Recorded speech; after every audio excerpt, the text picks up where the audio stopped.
से यहाँ सरंगिया वाला, कहवा से यहाँ सरंगिया वाला, बताई दे रे छोटकी लानदी।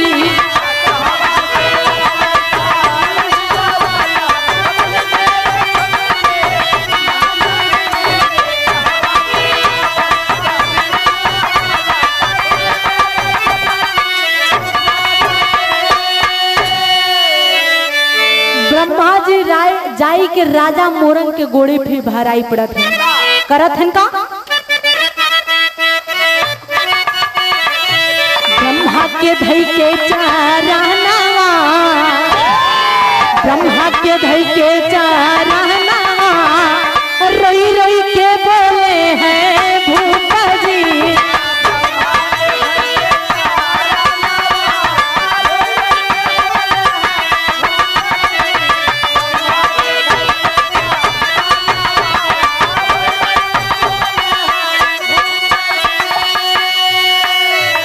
परमादिपम से अंबिका कहना है,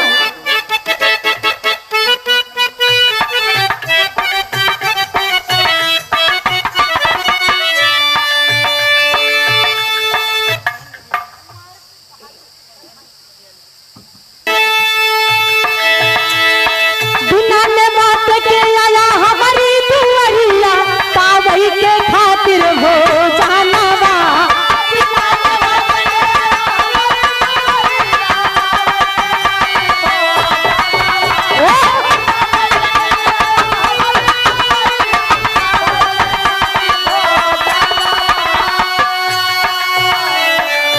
कहला लला बिना सुना भवनवा,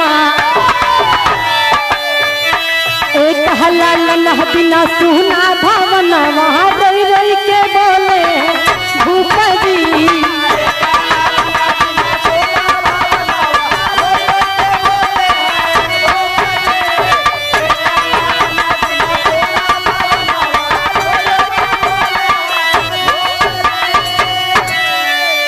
ये देखे अनन्या स्टूडियो बघौला चौराहा सलोन रायबरेली की 5 रजमी से। ये देखा शादी कार्ड, ड्रोन, पैन कार्ड, आधार कार्ड, जौन भी सिस्टम लेमिनेशन करावे वाला जौन कुछ भी हो था, इस सब भैया करत हैं।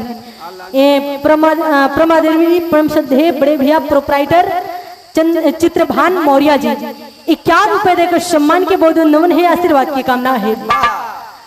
बाबूजी राजा मोरंग जाई के ब्रह्मा जी को गोड़े पे भराई पड़त हैं, कहा थे हे पितामा, हे सृष्टिकर्ता, हे ब्रह्म देवता, हमका एक लड़का चाहिए। ब्रह्मा जी बिगड़ के कहा थे ब्रह्मा ही ऐसे ब्रह्मा होत हैं? अरे यार हम ऋषि मुनि होई के तोहरे दुआरे न्योता खाइए, यही कहा 2 पूरी खाई नहीं चला जाइए, हम ब्रह्मा ना है। ब्रह्मा जी राजा मोरंग से तो झूठ बोलते हैं, लेकिन नारद से कैसे बोले? तब तक नारद आ जाते हैं, कहन तू ब्रह्मा ना आया, बोला बोला बोला तू ब्रह्मा ना आया। ब्रह्मा जी कहन अही अही अही हम ब्रह्मा ही। नारद जी कहन राजा मोरंग का कहत है? नारद जी के ब्रह्मा जी कहन राजा मोरंग लड़का मांगत है। नारद जी कहन तू इतनी बड़ी दुनिया बनाई रहा, राजा केठी लड़का नहीं दे सकता। बाबूजी ब्रह्मा जी पूरी सृष्टि पुराण उलट कर नारद के दिखावा थे कि राजा के किस्मत में सब कुछ बा, लेकिन औलाद वाला पन्ना खाली बा, इनकरे किस्मत में लड़का नहीं बा। नारद जी कहन अच्छा इनकरे किस्मत में लड़का नहीं बा, ता आज के कचौरी तोहरे किस्मत में नहीं बा। न्योता पाया चिट्ठी दिखावा। ब्रह्मा जी कहन नारद तू कैसे बोला था? ब्रह्मा जी की बात सुनकर नारद कहन हम एकदम ठीक बोला था। जय कचौरी खाए यहाँ सम्मिन सम्मिन पलटा, तनिको टेढ़ रही, तुम्हारे में एक पूरी आज और तैयार हो जाएगी। बगल में भगवान विष्णु खाए पड़ा है, जय कचौरी अंदर जाए तो ये सही। नारद के बात सुन के ब्रह्मा जी भगवान विष्णु का हथवा पकड़ के कहा था अरे यार भैया तू खाए पड़ा यहाँ झाम रझिगा। भगवान विष्णु कहें देवर्षि क्या बात है। बाबूजी नारद जी बताते हैं कि हे दीनानाथ आप सब कुछ जानते हैं फिर भी बता रहा हूँ कि राजा मोरंग संतानहीन है, यही बड़े इतना बड़ा भंडारा फाने है, इनके किस्मत में लड़का नहीं बा। भगवान विष्णु आशीर्वाद देहन कि जा राजा आज के 9 महीना तोरे आंगन में लड़का पैदा हुई। इतना आशीर्वाद दे के भगवान विष्णु ब्रह्मा जी सीधा कैलाश पर्वत पे पहुंचत हैं। भगवान भोलेनाथ दूर से देखें कहन आवा भैया न्योता खाई गाई गया 2-4 कचौरी हम बरले हाँ। भगवान विष्णु कहन भैया झा मरजिया। भोलेनाथ कहन क्या बात है। ब्रह्मा जी कहन भैया विष्णु राजा मोरंग का आशीर्वाद दे कि जा राजा आज के 9 महीना तोरे आंगन में लड़का पैदा हो। जौने घड़ी में आशीर्वाद दे हैं उमा न क्यों को जन्म बा न क्यों के मृत्यु बा। हम दोनों भाई राजा के द्वारे भोजन कर चुका है, अब मर्यादा आप ही के हाथे में बा। भोलेनाथ कहने भैया पूरी तू लोग खाया न्योता तू लोग खाया आ लड़का बन के हम जाइए। भगवान भोलेनाथ कहन हम त ना जा हमार शिष्य नीलकंठ है उन्हीं की भेजब। बाबूजी भगवान भोलेनाथ नीलकंठ को बुलाकर कहते हैं कि बेटे कुछ ही दिन की बात है, मृतलोक में राजा मोरंग ही लड़का बन के चला जा। बाबूजी नीलकंठ बात मान लेते हैं, बिरहा में टेरी लगी।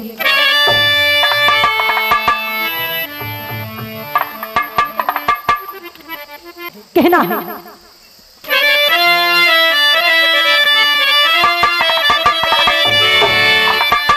बरसई बरसई बदरिया लहर से बरसे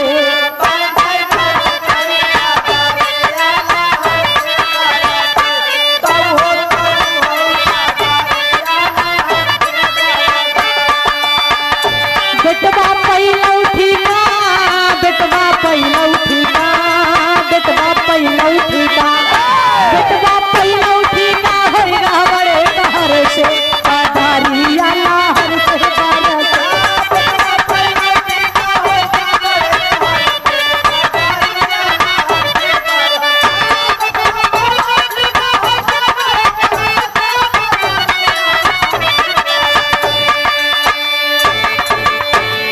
बेटवा पैलौठी का होगा बड़े कहर से बदरिया लहर से बरसे।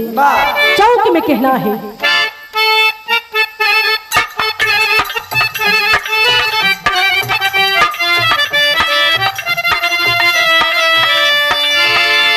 स्वर्ग लोक से नीलकंठ चला रलिया के रही गायन सा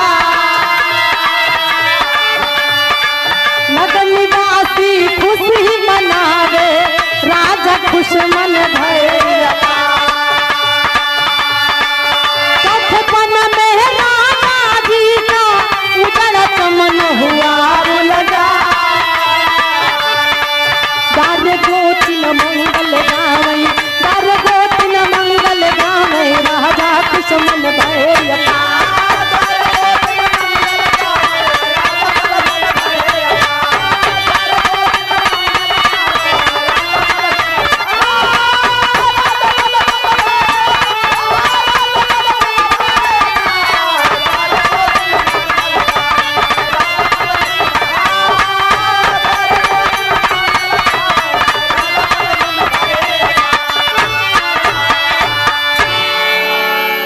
बाबूजी राजा के आंगन में पुत्र पैदा होता है, चारों तरफ खुशियां ही खुशियां है।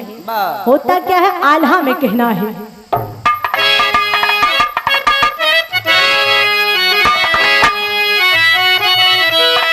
राजा के आंगन में पैदा भलन भैया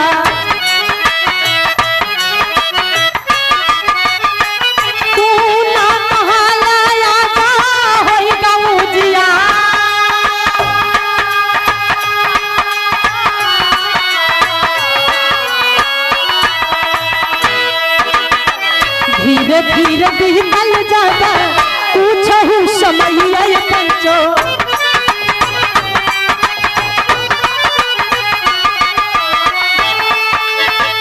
आगवा के बाबू नानी सुनाई जहां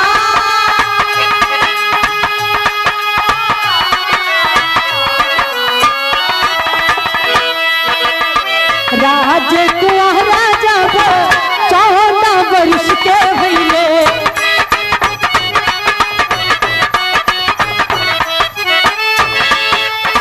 नीलकंठ नाम पाया उनके सरकार।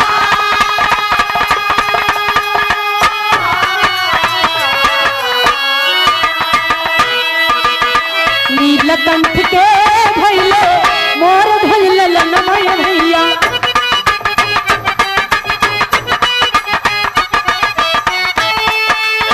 मोर ध्वज से ताम्र ध्वज जाने कंता।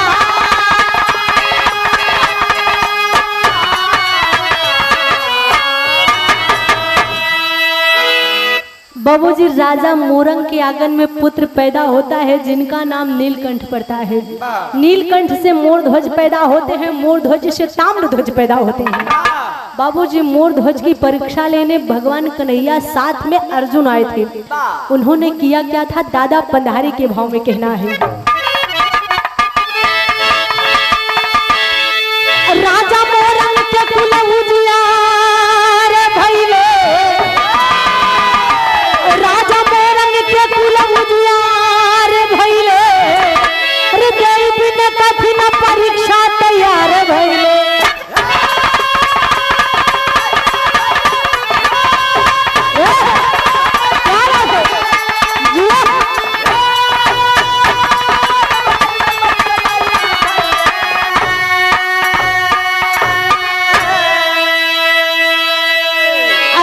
कठिन परीक्षा से धरती गगन कांप गई।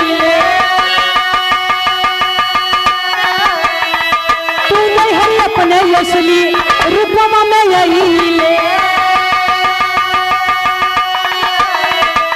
धरती पे ऐसे दानी बरियार भइले, धरती पे ऐसे दानी बरियार भइले, हृदय बिना कठिन परीक्षा तैयार भइले। बाबूजी राजा मोर ध्वज की परीक्षा लेने भगवान कन्हैया और साथ में अर्जुन आए थे। उन्होंने अपने पुत्र के सिर पर आरा चलाकर अपने वचन को निभाया था। आखिरी भाव में कहना है। स्वामी गीतानंद संत गुरु भल्लुरिता जे होता,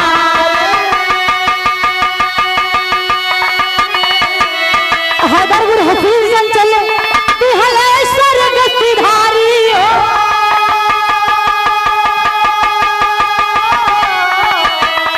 बदरिया लहर से बरसे अनीता धीरज लखिया पर बरसन बिन तरसे। बदरिया लहर से बरसे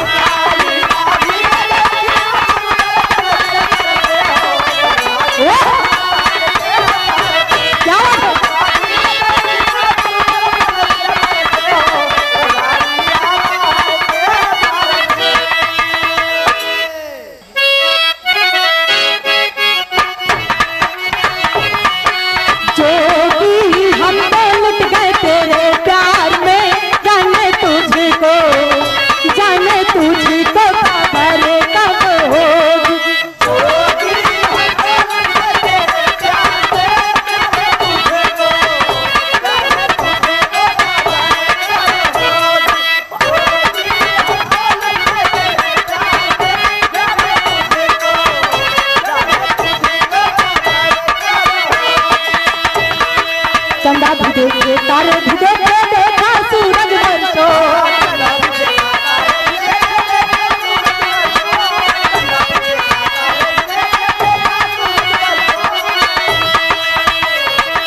चंदा भी देखे तारे भी देखे देखा सूरज बरसो। लेकिन जिस दिन तुझको देखा